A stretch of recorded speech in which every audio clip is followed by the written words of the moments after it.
Hello everyone and welcome to my video analysis of Modern Combat Domination, a multiplayer-only first-person shooter developed by Gameloft and available on the PlayStation Store for around $8 or euros, or 6 if you are a PlayStation Plus member. In order to make this video as short as possible, I'll focus on the move controls, avoiding giving details about the game modes and other stuff on offer. It is worth mentioning though that despite including modes with free respawn like Deathmatch and Domination, Modern Combat Domination is mostly a tactical shooter focused on team play amid its various no-respawn game modes. To explain the basic controls, I have set up an offline domination match against the AI, so I can show you how it works without the annoyance of other human players. There you can see a teammate recapturing a control point. Hey there, how's it going? So firing and reloading are pretty standard affairs. Trigger to shoot and square to reload. There is no gesture-based alternative for this. I don't think sitting near a control point was the best idea, but let's keep going. Let's see the options on offer. Gameloft decided to go with a pretty simple options selection, offering the possibility to adjust the main dead zone and the cursor sensitivity. As you would expect, the lower the cursor sensitivity, the more you need to angle the move to trigger camera rotation, but it makes it easier to fine-tune aiming, both from the hip and from the iron sights.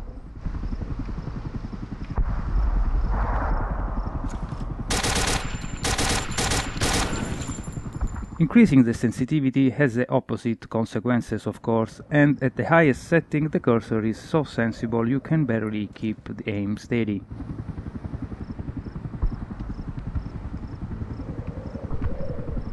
Yeah, too sensible perhaps. I advise to keep it as low as possible at around 5 or 4 bars. Now, moving to a different location of the map, let's see how the cursor is controlled. Interestingly, the game does both sphere position and move angle tracking for cursor control. As you can see at the bottom of the screen, cursor travels when simply moving the sphere around without tilting the move too much. And it does the same when tilting the move whilst keeping the sphere still. One important thing to mention about the cursor is that it lacks in terms of smoothness compared to Mag or Killzone 3, and it also feels slightly less responsive, especially to small movements.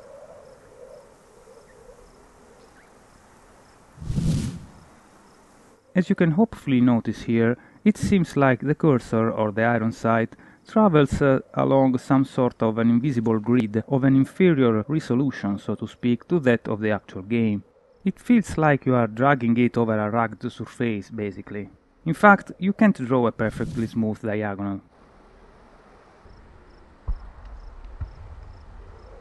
This makes it rather difficult to smoothly follow moving distant targets, especially when using the pistol, where every bullet matters.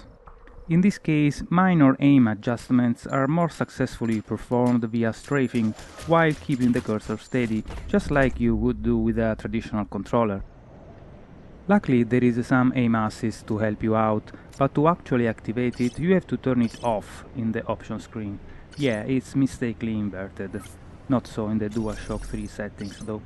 So what aim assist does to move controls is the very same thing it does when using the DualShock 3. It doesn't make the cursor gravitate towards the closest enemy, nor does it allow to snap to it when zooming in.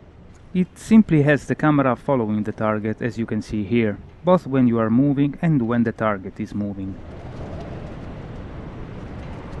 The assist works at whatever distance, but be advised that standing still for a few seconds deactivates it unless you move again, probably an anti-camping measure. Overall, while this assist helps a bit, I have the impression it does so more to the benefit of DualShock 3 users than the move ones.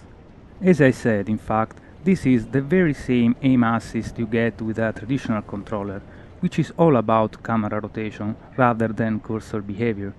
In any case, the assist is so minimal it hardly makes a difference, and you have also to take into account the bullet spread, which is relatively wide depending on the weapon. About that, it's worth mentioning weapons behave exactly the same whatever the controller you are using, both in terms of bullet spread and recoil. The only weapon that sort of behaves differently is the grenade, and it does so to the advantage of DualShock 3 users. As you can see here, in fact, grenades thrown via the move don't travel in the direction you are pointing at, but always to the middle of the screen. This is a major oversight that negatively affects move players. But that's not all. In Modern Combat Domination you can carry smoke and fragmentation grenades, which are indicated here. Now, when using the DualShock 3, you can throw either grenades by pulling their relative trigger, left one for smokes and right one for frags. The way it works with the move is different. You don't have dedicated buttons, but rather the option to select which type of grenade you want to throw. Selection is done via the D-pad, meaning you have to stop in order to switch grenades, which is not the case when playing with the DualShock 3. While this is not a big deal, it's unfortunate that the game doesn't mitigate this by automatically selecting a given grenade type when it's the only one available. Also, when you start a match with just frags, it defaults to smokes regardless, so you have to be sure you have frags highlighted before running into battle. As a minor compensation, the game sticks with your last selection between respawns, so you only have to remember doing this between rounds. By the way, you can also throw back grenades a la Call of Duty by pressing the grenade button when this icon appears. Alright, now let's take a look at how camera rotation was implemented and what dead zone options we have got. As you can see here, much like in Killzone 3, the game only allows to change the basic dead zone size, which only affects camera rotation from the hip.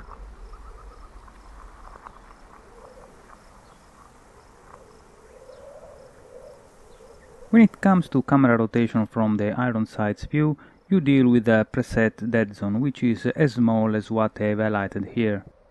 This is where Modern Combat Domination differs from Killzone 3, as the iron sights dead zone here is much smaller. This allows to trigger camera rotation sooner, of course, but it also means that you can suffer from unintentional camera rotation when zooming in, which doesn't happen in Killzone 3 since the iron sights dead zone is as wide as the widest hip dead zone you can set. Here is an example of what I'm talking about. Notice how the camera starts rotating as soon as I zoom in, causing me to lose track of the target. This happens because when zooming in, the iron sight appears outside of its dead zone. It has to be said though that this doesn't happen too often, especially if you set the hip dead zone fairly small. This is how firefights generally go, you usually focusing on enemies around the middle of the screen, so not a big deal really.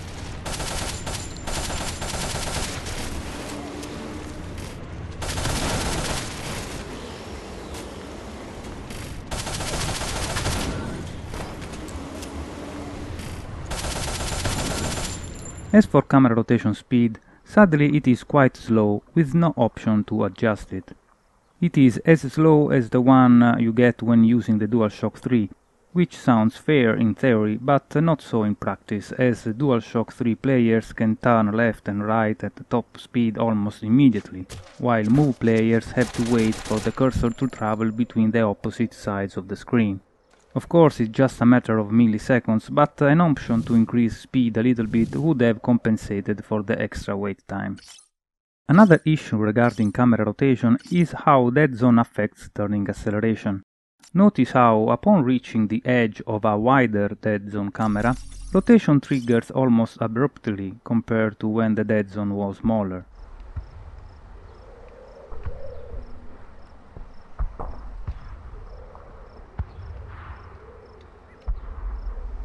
This is because the acceleration area represented by these arrows here gets cut rather than shrunk the more you increase the dead zone.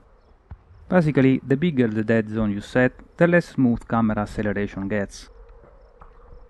One thing Modern Combat Domination does absolutely right, in my opinion, when it comes to dead zone settings, is allowing you to set it to basically nothing.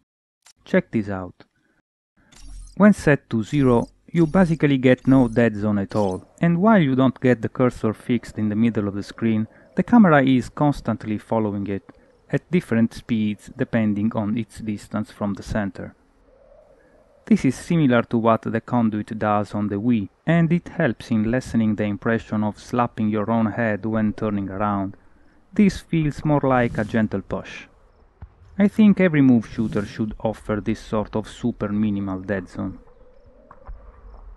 Another unique aspect of Modern Combat Domination is the option to lock the view by holding down a button, which can be either L1 or the main move button depending on the configuration.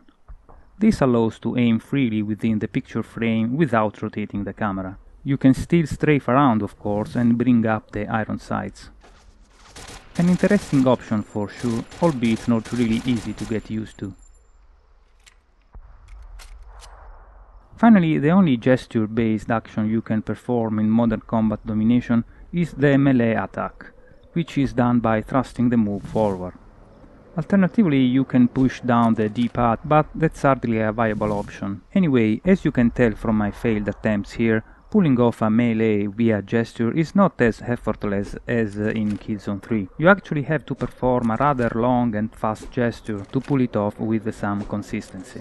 For reasons I'll explain shortly, this gesture brings me to the calibration process, which is rather basic. It simply requires to point at the camera and press the move button, without bothering with gathering information about the size of the screen. Now, the problem is, pointing at the camera doesn't really calibrate the controller properly. In my case, I have the camera on the top of the screen, which I sit very close to, so pointing at the camera means pointing above the screen. Now, notice how I have to keep pointing at the camera to actually aim straight. Pointing the move straight actually turns the camera downwards. Now let's recalibrate, but this time pointing to the inviting reticle in the middle of the screen, instead of the PSI. As you can see, now the direction I'm pointing at is correctly represented on screen. There are various possible reasons why this happens, but I have no time to elaborate on those in this video. You just keep this in mind when calibrating. But wait, there is a catch. The result of this calibration stays so as long as you don't perform the melee gesture I have described earlier.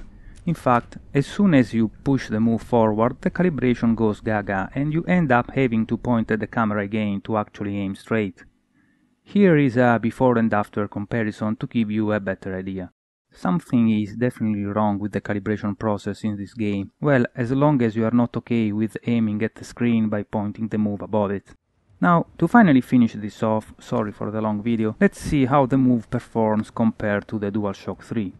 To do this, I was originally planning to put together some online games footage, but as you can see here, hit detection is affected by lag, so my performance would fluctuate too much to make a proper comparison. Not to mention I couldn't tell what controller the enemy is using. So what I did eventually was setting up a lag-free offline 5 minutes team deathmatch against the AI, and went through it with an MP file, using both the DualShock 3 and the Move. What you're about to see are my best unedited results with both. I'll just fast forward the boring walking and response wait times. Alright, let's begin with the DualShock 3.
And that's my DualShock 3 performance.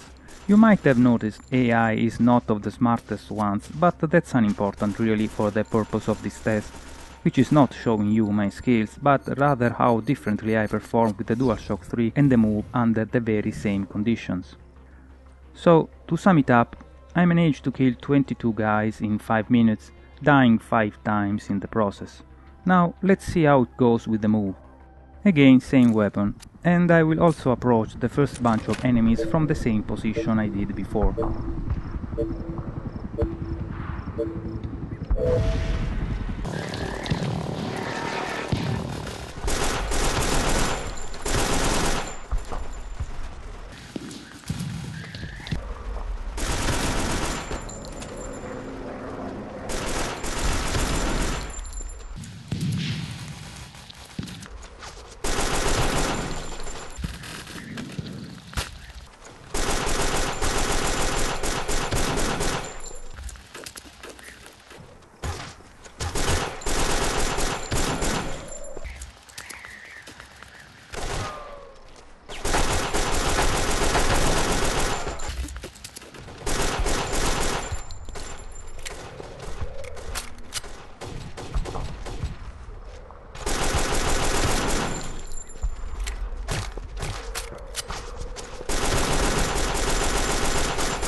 I had to switch to the pistol here cause I ran out of ammo with the MP5.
Really?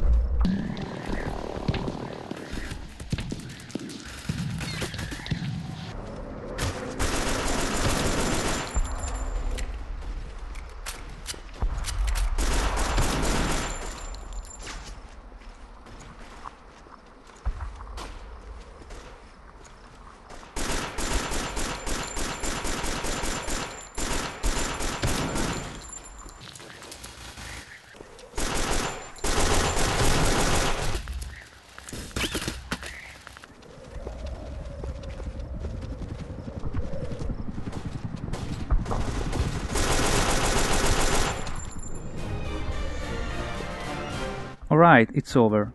Let's see the results.